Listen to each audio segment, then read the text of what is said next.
What would you do if a homeless man in a stained army coat stood in front of Judge Caprio, refused to open it, and half the courtroom thought he was hiding something dangerous?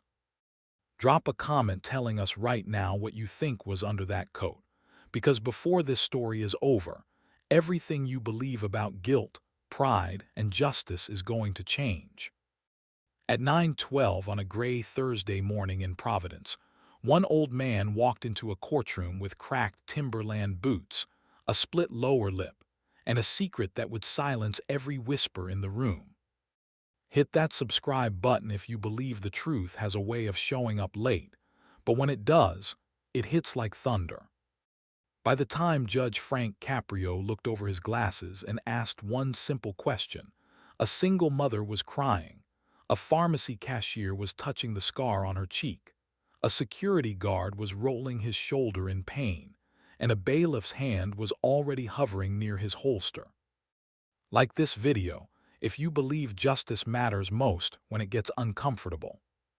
Because the man everyone had already decided was a thief, a menace, and a deadbeat was about to unzip that coat, and what slid out from underneath it did not just shock the courtroom.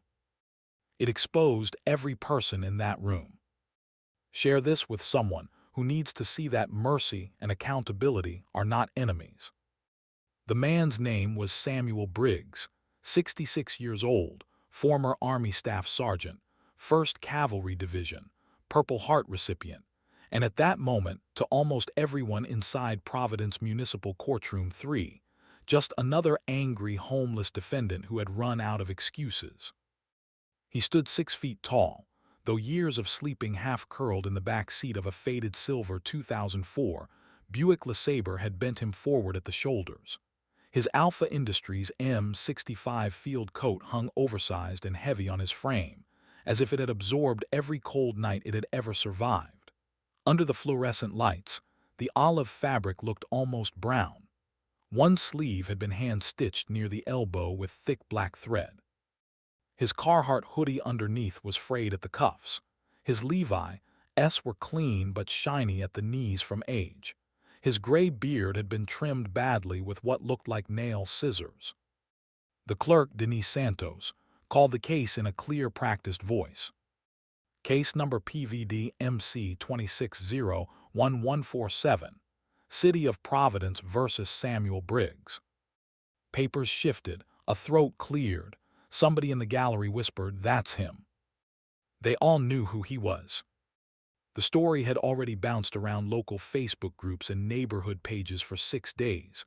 Grainy pharmacy surveillance, a homeless vet smashing a locked medical cabinet, a mother screaming, a security guard going down hard, glass everywhere. People online had called him a hero. More had called him a criminal. A few had called him exactly what cowards call people once they stop seeing them as human. Samuel Briggs had read none of it. He didn't have a phone anymore. On the right side of the room sat Alina Morty, the city prosecutor, early 40s, charcoal suit, dark hair pulled into a low knot, one yellow legal pad in front of her, and a stack of exhibits clipped with red tabs. Alina had a reputation for being fair, but nobody confused fair with soft. If the facts were ugly, she let them stay ugly. Behind her sat Officer Lena Morales of the Providence Police Department, the arresting officer. Her body cam footage had become the center of the case. Beside the aisle was bailiff Doug Klein, broad-shouldered, former Marine, blue uniform pressed flat, eyes never leaving Samuel's coat. 2 rows back sat Emily Navarro, 31, auburn hair pulled into a messy knot, fingers wrapped so tightly around a tissue that her knuckles had gone white. Her son Mateo sat beside her in a navy puffer jacket, clutching a blue inhaler the way kids clutch things when adults have made them understand it matters. Mateo was 8, pale, quiet, and too observant for his age. Across from them sat Nina Park, 24, the pharmacy cashier. She had a thin healing scar that cut diagonally from the top of her right cheek toward the corner of her mouth. 7 stitches. It would probably fade. It would probably never disappear. Next to Nina sat Michael Dugan, 39, private security contractor, black sling under his coat, jaw set hard. He had torn his labrum when Samuel drove him backward into a display rack during the struggle. Mike had missed 2 weeks of work and one overtime detail that would have paid for his daughter's spring soccer fees.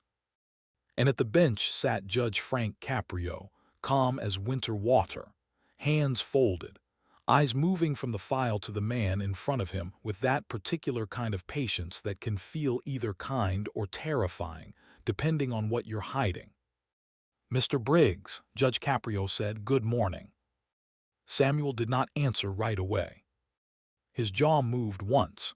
His right hand stayed pressed inside his coat. "Morning," he finally said. Not respectful, not respectful, just flat. The judge glanced at the hand. The bailiff noticed him notice it. Alina rose. "Your Honor, the city is prepared to proceed on the charges of criminal mischief, disorderly conduct, obstruction of emergency access, and restitution related to damages sustained at Harborview Pharmacy on January 14th at approximately 5:42 p.m., Broad Street, Providence." Samuel let out a short breath through his nose. Alina continued.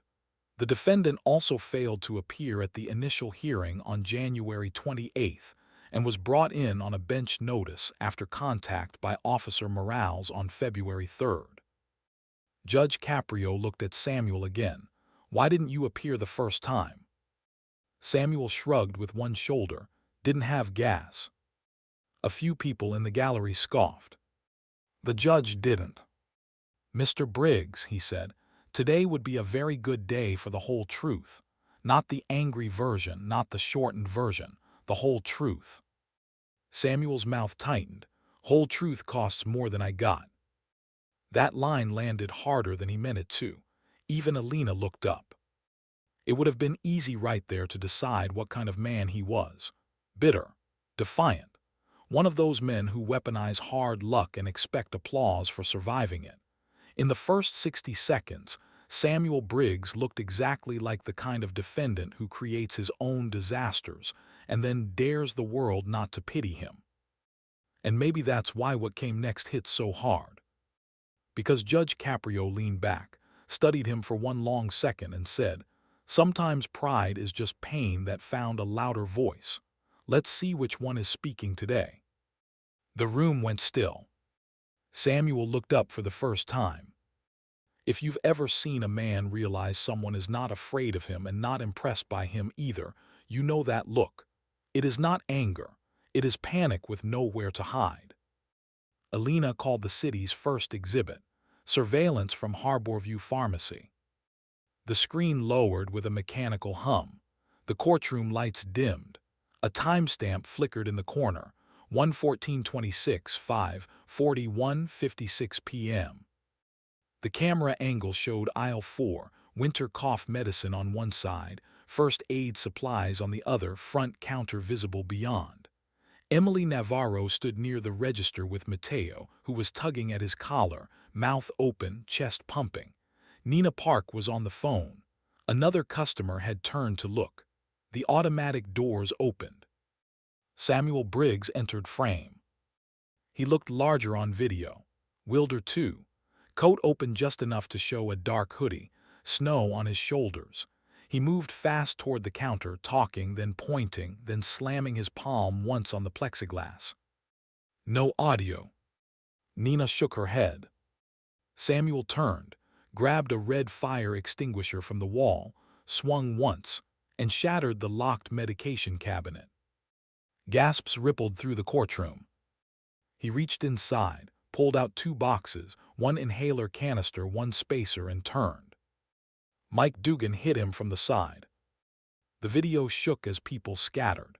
Mateo disappeared behind Emily. Nina stumbled backward into the edge of the counter and went down, one hand to her face. Samuel and Mike crashed into a rotating cold end flu display. Samuel threw an elbow. Mike slipped on broken acrylic and slammed shoulder first into the shelf. From the gallery came a whisper, sharp and ugly. "Animal." The footage froze on Samuel's face. Not noble, not misunderstood, furious. Elena clicked the remote, and the lights came back up. "Your Honor," she said, "the city's position is straightforward. Whatever emotional explanation the defendant may offer, these actions caused real harm to real people. Ms. Park was cut by shattered material. Mr. Dugan sustained a shoulder injury requiring orthopedic treatment. Emergency access to the front lane was blocked by the defendant's vehicle. Customers, including a minor child, were terrorized." Samuel stared straight ahead. Elena turned. "Mr. Briggs, that is you in the video, correct?" "Yeah." "You broke the cabinet." "Yeah." "You took medication from behind a locked barrier." "Yeah." No apology, no softening, just yes. Emily Navarro's face hardened. Mike Dugan leaned back with a bitter little laugh as if to say, "There it is. Knew it." And if the story had ended there, the internet would have loved it. Another reckless man, another excuse, another judge about to teach a lesson. But Judge Caprio didn't move on.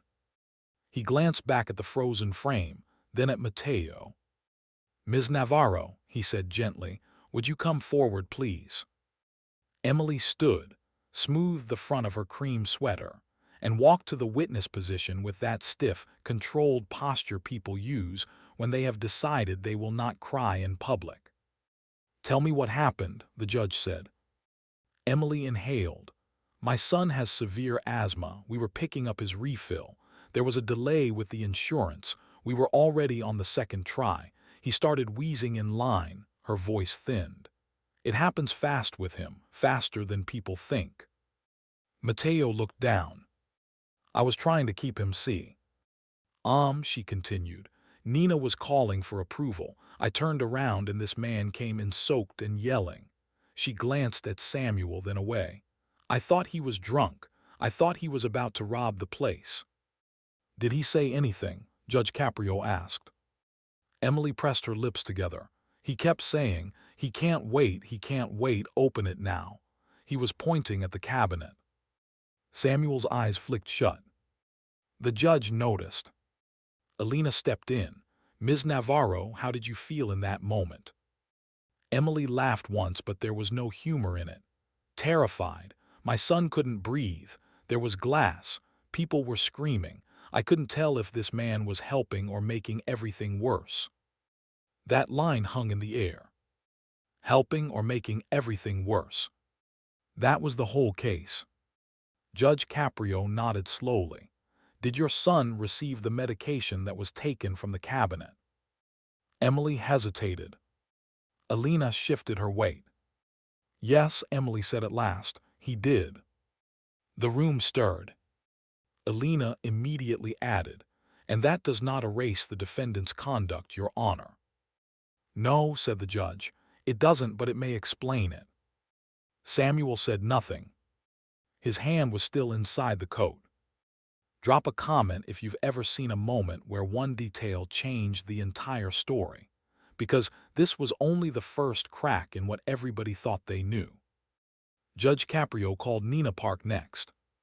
Nina walked carefully, one hand brushing the scar on her cheek as if remembering it from the inside. Up close, she looked younger than 24, the kind of young that makes injury feel offensive. She swore in.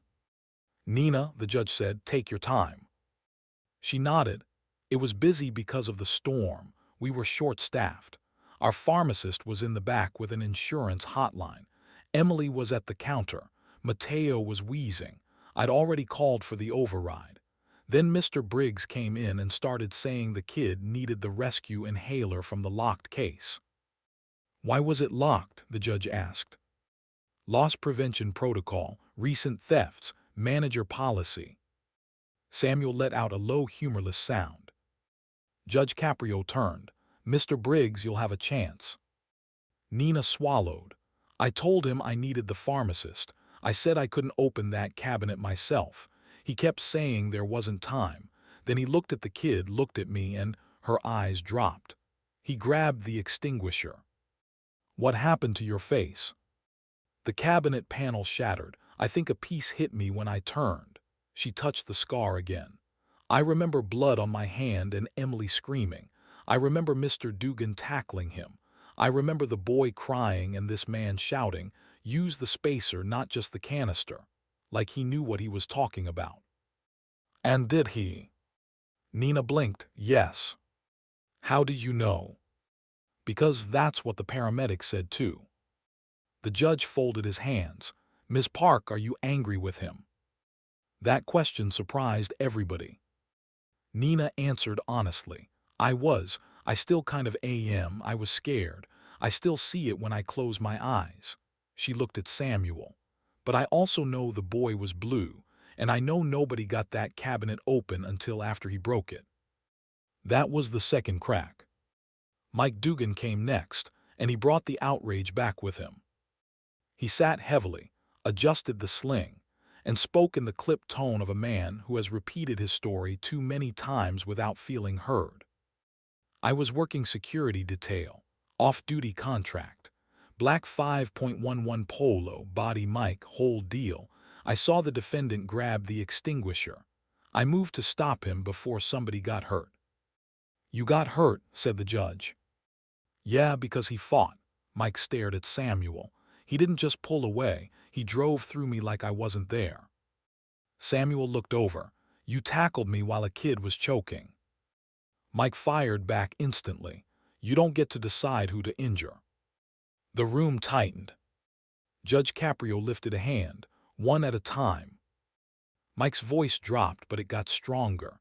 I got twin girls, Your Honor, 9 years old. I missed work. I missed their indoor tournament because I was in an MRI tube listening to that machine knock around my skull. He glanced toward the gallery. Everyone wants a clean hero story. Fine, but heroes don't leave broken people behind them. There it was. Not just harm, consequence with a face. Judge Caprio nodded slowly. That's well said. Samuel's mouth opened, then closed. He looked smaller now, though nobody yet knew why. Alina introduced photos of Nina's injury, Mike's orthopedic report, repair invoices for the cabinet and display rack, and the tow log showing Samuel's Buick LeSabre had been parked in the red-striped emergency zone directly outside the pharmacy entrance from 5:39 p.m. to 6:11 p.m. It was bad, worse when organized. $786 in property damage. $3,200 in missed work and treatment claims. A missed court date. An obstructed access lane. A violent-looking video. A defendant with no fixed address. And then Alina said the sentence that made Hal F. the room assume the case was over. The city further notes that when officers attempted to secure the defendant outside the pharmacy, he repeatedly refused lawful commands to remove his right hand from inside his coat. Bailiff Doug Klein shifted his stance almost imperceptibly. Judge Caprio looked up. Officer Lena Morales stood. Officer, the judge said, tell me about that. Morales approached with a file under one arm. She was steady, precise, the kind of officer who understood the difference between emotion and report writing. When I arrived, EMS had already started treatment on the child. Mr. Briggs was on the ground near the front display. Mr. Dugan was injured. Ms. Park was bleeding. Mr. Briggs was conscious, combative, and kept his right hand inside the left side of his coat. Did you believe he had a weapon? Yes, Your Honor. Based on body language and noncompliance, I believed it was possible.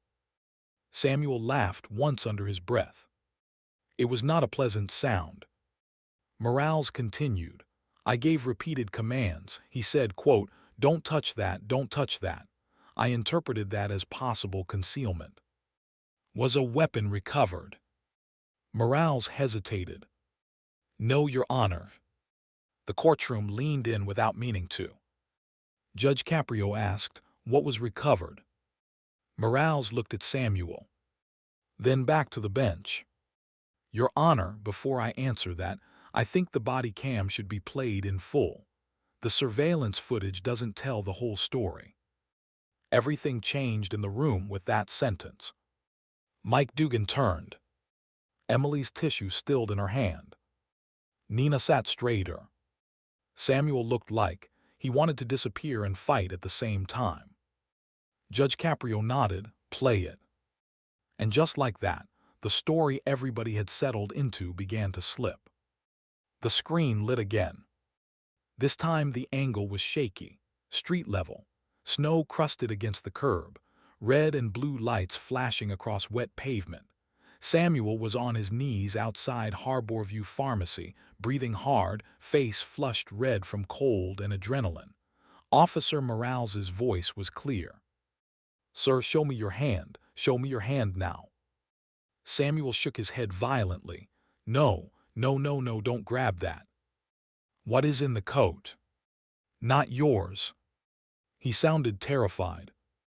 Not aggressive, terrified. Morales moved closer. "If it's not a weapon, let me see it." Samuel's shoulders curled inward. "No." "What are you hiding?" Then from just off camera, a child's ragged wheeze. Then Emily's voice. "Oh my God, Mateo, breathe, baby, breathe." Samuel's head snapped toward the sound, even with Morales on him. He shouted, not at the officer, not at the crowd, but toward the paramedic kneeling beside the boy. Primate first, he's panicking."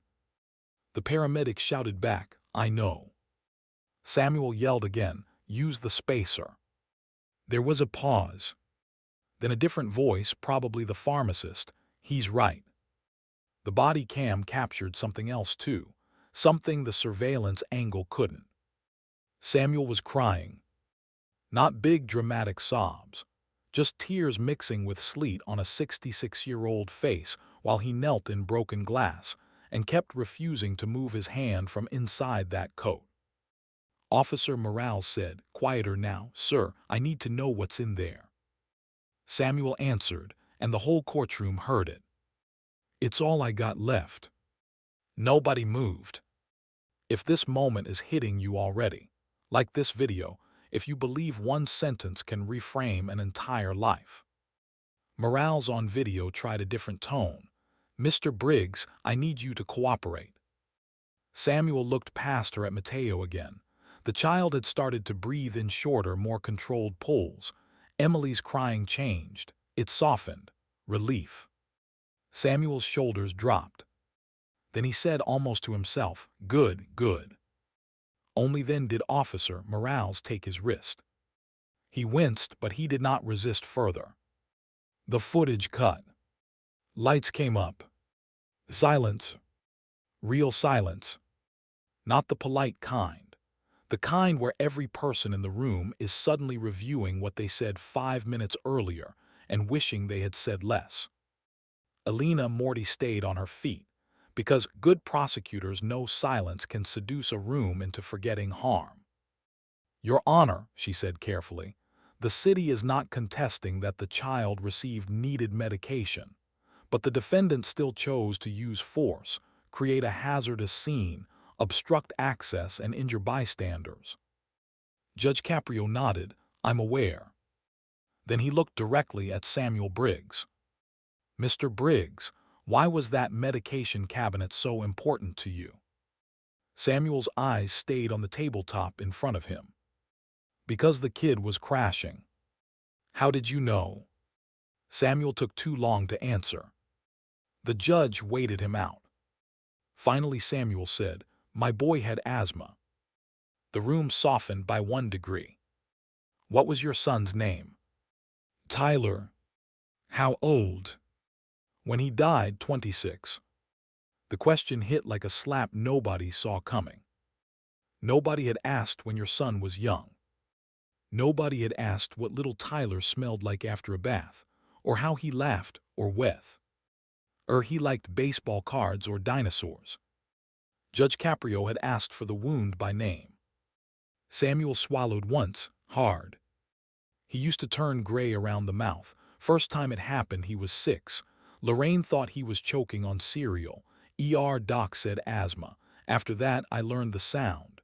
He tapped 2 fingers against his own chest. That wet little whistle right before the drop. Emily closed her eyes. Mateo's hand found hers. Judge Caprio's voice stayed level. So when you heard it in the pharmacy, I knew. And why was your vehicle parked in the emergency lane? Because I ran. Why didn't you move it when asked? Samuel looked up, tired and raw now. Because by then the kid was worse and the security guy had me face first in cough syrup. A few reluctant laughs escaped and died quickly. Mike Dugan did not laugh. The judge turned to him. Mr. Dugan, did you know there was a child in respiratory distress when you made contact? Mike's jaw worked. I knew there was commotion. I knew he had smashed a cabinet. I saw him grab product and turn. I reacted. That's fair, said the judge. But reaction and clarity are not always the same thing. Mike looked away. This is where most stories would pick a side and stay there. One villain, one hero, one clean emotional lane. But that's not why this courtroom moment would have gone viral. Because everyone in that room was a little right. And everyone was a little wrong. Judge Caprio leaned forward. Mr. Briggs, I understand urgency. I understand fear. But breaking property and injuring people is not excused merely because your intentions were better than your method. Samuel nodded once. Yeah. That was the first time he sounded humble. The judge continued. And yet, intentions matter. Context matters. Human beings matter. So I'm going to ask you one more question before I decide what justice looks like here. His eyes dropped again to the coat. What are you carrying under there? Every head turned. Bailiff Klein's hand lowered toward his side, but did not relax. Samuel froze. For a full 3 seconds, maybe 4, the whole courtroom seemed to breathe around him and not with him. Then he said, barely above a whisper, "Don't make me do that." Judge Caprio's expression did not change. Mr. Briggs, if you want this room to see you clearly, it may be time to stop hiding. Samuel shook his head once. Not angry now. Ashamed. No, he said. If I open this coat, there's no taking it back. And that was where the real story began. Samuel Briggs had not always looked like a man the world crossed the street to avoid. 30 years earlier, he had been the kind of man recruiters put on posters and sergeants trusted with hard things. Born in Woonsocket, Rhode Island, February 9, 1960. Son of a machinist and a lunch lady. Enlisted at 19. Learned to box before he learned to talk about fear. Married Lorraine Briggs in 1984 at St. Anne's Church in Cranston. Drove a red 1987 Ford F-150 until the floorboards rusted through. Worked construction between deployments. Came home from Iraq in 2005 with shrapnel buried near his ribs and a way of scanning every doorway that never really left him. He had one son, Tyler Briggs. Little league left fielder, asthma kid, wild smile, later a mechanic, later not okay. The room didn't know any of that yet. What it knew was this. Samuel Briggs looked like a man hiding something, and human beings are always most suspicious of what they are secretly afraid they might have overlooked. Elena Morty asked leave to present 2 more exhibits before the judge ruled on the coat. The judge allowed it. First came the pharmacy incident report, manager's statement, inventory sheet, emergency cabinet contents, child rescue inhalers, adult rescue inhalers, 2 spacers, nebulizer masks, 1 broken lock, 1 extinguisher discharged halfway, repair estimate attached. Second came a photocopy of a handwritten note found in Samuel's Buick during inventory. Judge Caprio read the first line silently, then out loud. Cal Motel 3 nights 246, O2 battery 89, gas 26, court maybe next week. He looked at Samuel, who is Cal? Samuel rubbed his forehead, Calvin Moss. Where is Mr. Moss? Probably not dead if that's what you mean. A tiny shocked laugh moved through the room. Judge Caprio did not smile. Friend. Yeah. Veteran. Marines. Health issues. COPD. Sleeps bad. Needs battery backup for concentrator when the shelter's full. That landed hard. Alina stepped in. Your Honor, the note was in the vehicle, but the city has no independent verification as to Mr. Moss's condition. It is relevant only because it may explain the defendant's claimed financial stress. Judge Caprio asked, Mr. Briggs, were you planning to use money for Mr. Moss instead of paying court fines? Samuel stared at the floor again. Yeah. Did you think that was responsible? No. Did you do it anyway? Yeah. There it was. Not sainthood, choice, flawed, costly choice. The judge folded note, responsibility is not only what you feel, it is what you prioritize. Samuel nodded, I know. Do you? Samuel finally looked up, and for the first time there was no challenge left in his voice. No, he said, not until it's too late usually. That line went through the room like a draft. Nina Park looked at him differently after that. Not forgiving, not yet, but differently. Alina then called Officer Morales again to clarify the search. Officer, she said, after the defendant was secured, did he eventually surrender the item concealed inside the coat? Morales looked almost uncomfortable now, which on a police witness stand tells you a lot. He did. And what was your reaction?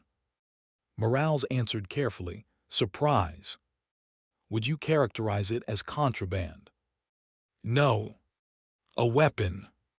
No. Stolen merchandise? No. Mike Dugan leaned forward in his seat. Emily put a hand over Mateo's ear without realizing it, like a mother bracing for a story to get sharp. Judge Caprio's voice cut clean through the tension. Mr. Briggs, I'm asking you directly, open the coat. Samuel didn't move. The fluorescent lights buzzed overhead. Somewhere down the hall a door closed. Denise Santos stopped taking notes. Even the reporter in the back who had been pretending this was routine municipal work lowered his pen. Samuel's hand came out of the coat slowly. His fingers were shaking. Not from anger, not from cold. From grief. He found the zipper with both hands and pulled it down halfway, then all the way. The coat opened. At first people saw only cloth. Navy wool.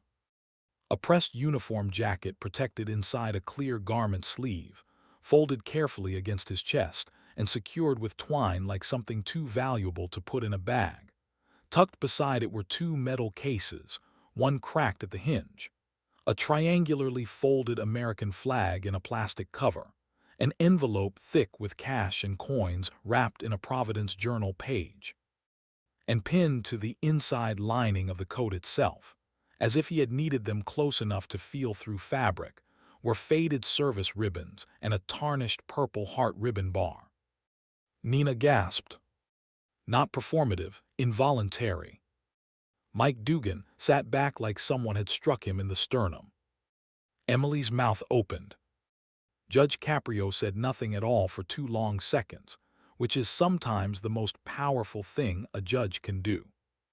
Samuel looked down at the things against his chest and then back up, humiliated.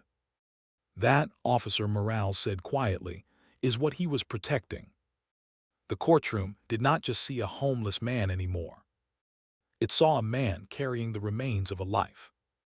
If you believe objects can hold more dignity than the people holding them, hit subscribe, because this next part is where even the hardest people in that room started breaking. Judge Caprio's voice softened, but only slightly. Mr. Briggs, tell me what I'm looking at. Samuel licked his lips. My dress blues, army formal, haven't worn M since Lorraine's funeral. He pointed without touching. That flag was on my son's casket. Metal cases got my Purple Heart and my Bronze Star. Caches, what I got together. How much? $482.70. For what? Samuel let out a breath that sounded like surrender. I was gonna pay what I could. To whom? He looked at Nina, then Mike, then the bench. Everybody. The room broke into whispers. Alina Morty did not interrupt. She understood the difference between theater and truth, and this was truth carrying its own weight. Judge Caprio asked, "Why keep it under your coat?" Samuel gave the answer that made even Bailiff Klein look away. Because it's the only place nobody can throw it out. You could feel that sentence hit every person differently. The single mother heard instability. The cashier heard fear. The guard heard pride. The judge heard history. Samuel went on because once certain men begin telling the truth, they seem to know they may never manage it again. I was on my way to Empire Gold on Westminster when I heard the kid in the pharmacy. Guy behind the counter there told me he'd maybe give me $600 for the medals if I had paperwork. Samuel's laugh this time cracked open halfway through. $600 for 30 years and a dead son. He shook his head. I walked out, thought maybe I'd try somewhere else. Then I saw the boy. Emily covered her mouth. Nina had tears in her eyes now and seemed angry about them. Judge Caprio asked, "You were going to sell your medals?" "Yeah. To pay the court." Samuel hesitated, then decided there was no point lying now. Partly for Cal's motel, partly for gas, partly because I was tired of carrying things I couldn't eat. That was the line. That was the one people would clip, caption, quote, share, argue over, cry over. Tired of carrying things I couldn't eat. Mike Dugan stared at the floor. Alina finally stepped forward. "Mr. Briggs, did you at any point consider asking for help?" Samuel looked at her. Why? Exhausted contempt, but not for her, for the question itself. From who? From the VA, a shelter, a church, the court. He almost smiled, almost. "I've been on the list, I've been on 6 lists." Judge Caprio said quietly, "That answer rings true to more people than should be necessary." Samuel turned slightly toward the bench. "I know I was wrong, I know I scared people, I know Nina got cut, I know Mr. Dugan got hurt, I know the lane got blocked, I know that." His voice thickened. "I'm not asking you to clap for me because I panicked faster than everybody else." That sentence changed him in the room. No longer defensive. Now accountable. He continued, "I just couldn't watch another kid turn gray while adults talked policy." Emily began crying before he even finished the line. Mateo looked up at her and then at Samuel. Nobody in the courtroom was breathing normally anymore. Judge Caprio leaned back and steepled his fingers. "This is one of those days," he said slowly, "where the law can become blind in the wrong way. A man can do the right thing violently and still hurt people. A system can follow policy and still fail a child. A mother can be terrified of the very person who saves her son. And a veteran can carry his honors under a coat because dignity has become too fragile to leave in a car." He paused. "That is not a simple case." No, it was not. And it got more complicated. Because Alina Morty was too honest to let emotion erase the rest. "Your Honor, if I may, there is one more item." The judge nodded. Alina lifted a folded packet. "This is from Rhode Island Orthopedics and from Harborview's insurer. Mr. Dugan will likely require physical therapy for 12 weeks. Ms. Park's scar treatment is ongoing. These are not symbolic harms." Judge Caprio took the packet, read it, and turned to Samuel. "What do you say to them?" Samuel did not protect himself. He looked directly at Nina first. "I'm sorry your face catches what I did every time you look in the mirror." Then Mike. "I'm sorry you went home hurt because I decided urgency meant only my eyes worked." Then Emily. "I'm sorry your worst night got worse because I came in hot." No speech. No excuse hidden inside the apology. Just damage named plainly. And that, more than the medals, began to move the room. Because humility is the thing people trust most when they expected arrogance. Judge Caprio asked Nina, "Do you believe him?" Nina took a long time. "Yes," she said. Mike inhaled through his nose, exhaled. "I do too." Nobody expected that. Not yet. Not here. Judge Caprio looked down at the cash envelope. "Mr. Briggs, is that everything you have?" Samuel shrugged. "Depends if you count the car. Most days I don't." The judge opened the envelope, peered in, then closed it again with care. "I do not intend to take a dead man's flag or a poor man's medals in this courtroom." Samuel's face changed at the words "dead man's flag." His chin trembled once. He fought it. Lost. For the first time since he walked in, Samuel Briggs cried openly. Not loud, not theatrical, not cleansing. Just tired. A tired old soldier crying in municipal court because someone had finally named what the flag meant and refused to price it. Like this video, if you believe real strength is sometimes the moment a man finally stops pretending he doesn't hurt. Judge Caprio called a brief recess, but nobody really left emotionally. Emily went to Mateo. Nina stayed seated. Mike stood and rolled his injured shoulder carefully. Alina organized papers she had already memorized. Bailiff Klein stepped closer to Samuel and said something so quiet only Samuel heard it. Whatever it was, Samuel nodded. 10 minutes later, the courtroom resumed. What happened next is the part people would call scripted if they hadn't seen how messy it was. Judge Caprio invited anyone directly affected to speak before he ruled. Mike Dugan surprised everyone by standing first. He faced the bench, then Samuel. "I'm still hurt," Mike said. "I don't want that glossed over. I'm not one of those guys who acts tough and says, 'Forget it, it's not nothing.'" He lifted the sling slightly. "This cost me." Samuel nodded. Mike went on. "But I watched that body cam a lot. Too many times probably. I kept asking myself why a guy with an exit right there would stay in the mess after grabbing what he wanted. And the answer is because he wasn't trying to get out with it. He was trying to get it into the kid." Emily started crying again. Mike looked embarrassed by the emotion rising in his own throat. "I tackled him because that's what I saw. I saw smash and grab. I didn't see triage." He shook his head. "If I'd known, I would have opened the cabinet myself." Samuel's face folded inward with pain. "I know." Mike looked him dead in the eye. "No, you don't, because if you knew, you would have trusted somebody." That line hit harder than the apology. Judge Caprio nodded. "That is also well said." Then Nina stood.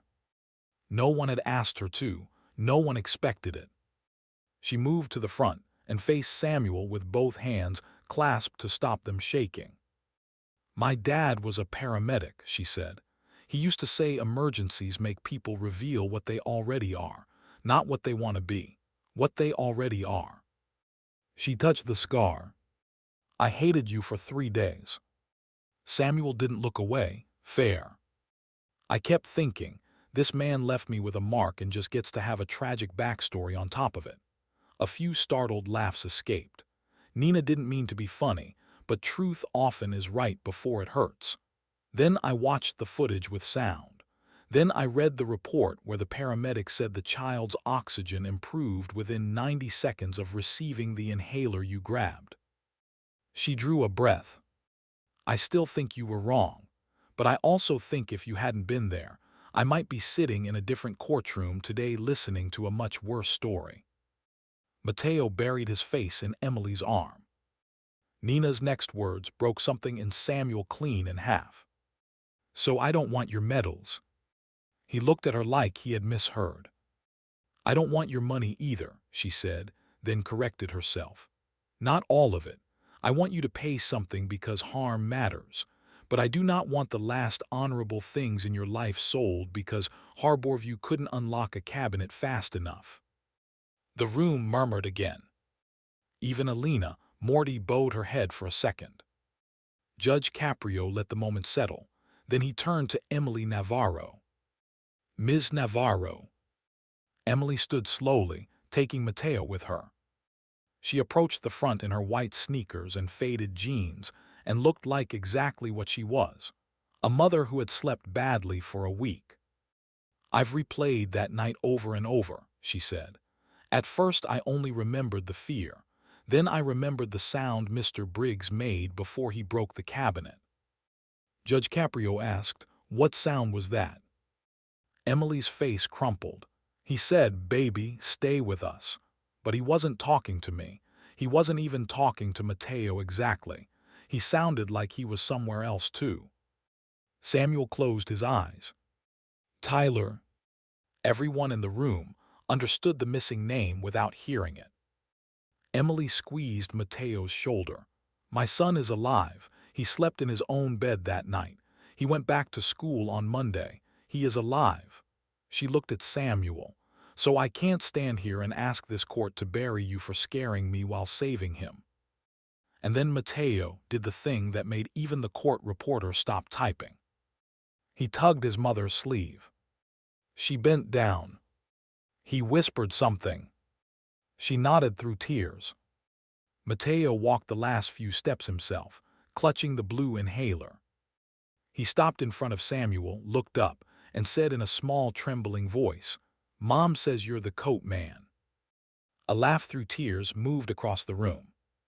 Samuel knelt carefully, like his joints had forgotten how. Mateo held out the inhaler. "This is the one." Samuel didn't take it. "Keep it, buddy." Mateo nodded. "I know, I just wanted you to see." That was too much for half the room. Bailiff Klein looked at the ceiling. Nina covered her mouth. Mike turned away. And Judge Caprio, who had seen thousands of defendants, sat perfectly still, because a good judge knows some moments must not be interrupted by authority. Then Mateo said something that nobody in that courtroom would ever forget. "I don't think you're scary anymore." Samuel's face collapsed. There is no tougher sentence in the English language than